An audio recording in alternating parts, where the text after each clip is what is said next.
Well, the Indian car industry is strange. It can be funny at times. Take for instance the so-called SUV segment.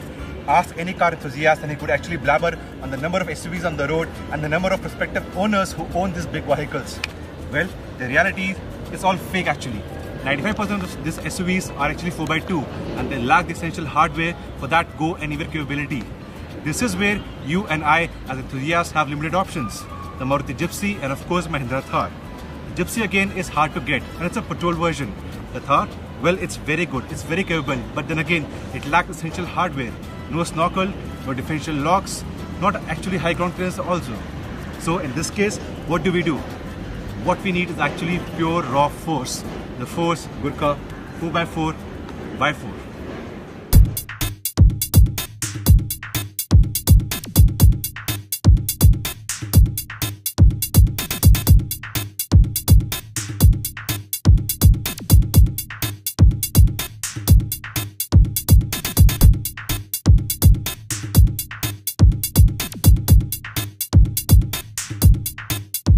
Most Indians have been spoiled by wannabe SUV offerings that come with a modern and a comfortable cabin loaded with features.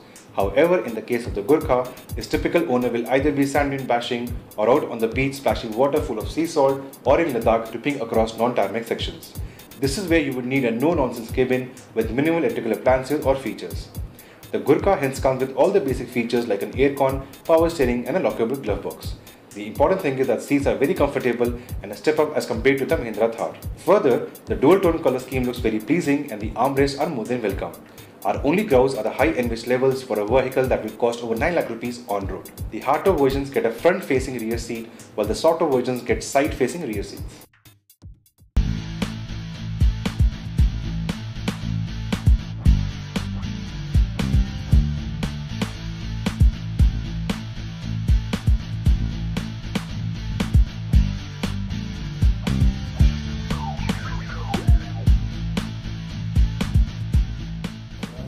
What you see here is a specially made test track for a capable SUV like the Gurkha, a track where most other SUVs will have the tails between the legs.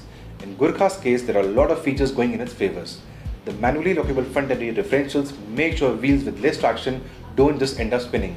The low ratios allow for climbing insanely steep inclines without throttle inputs, while the high placed snorkel allows for wading through deep water crossings. Steering is low geared and helps during extreme off-roading, while the long suspension travel shows its traits while going deep into small craters.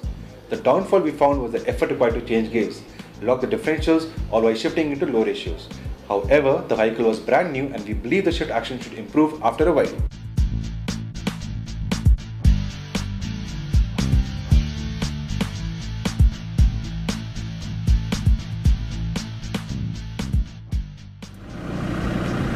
Well, we just took the Gurkha through a very extreme off-road track.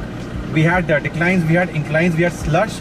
We had huge undulations in the form of huge potholes, and what we have now is a way to clean up the Gurkha which is dirty from the outside, and we're gonna be water wading and probably gonna go a little fast to make sure the bumpers and the wheels come out clean.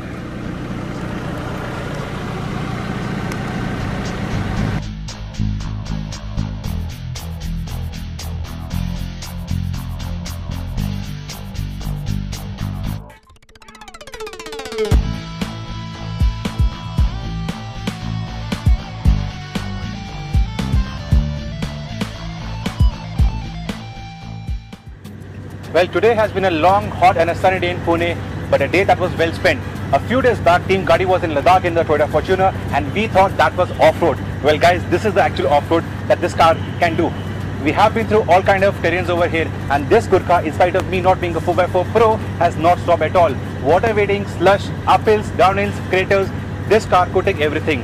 So, it is not for those who already own a Scorpio or a Safari or a Ariya or a XUV. It's not for those who want features or comfort or luxury. It's for those for whom off-road matters, for whom Ladakh is second home, for whom off-road trails, mountains, beaches, mining areas, all that matters. And in this case, all the shortcomings of this Gurkha will not matter to such owners. And that is the reason why I feel the modest target of 1000 units per year is easily achievable. With that note, it's time for me to take one more spin in the Gurkha. See you on Facebook and Twitter.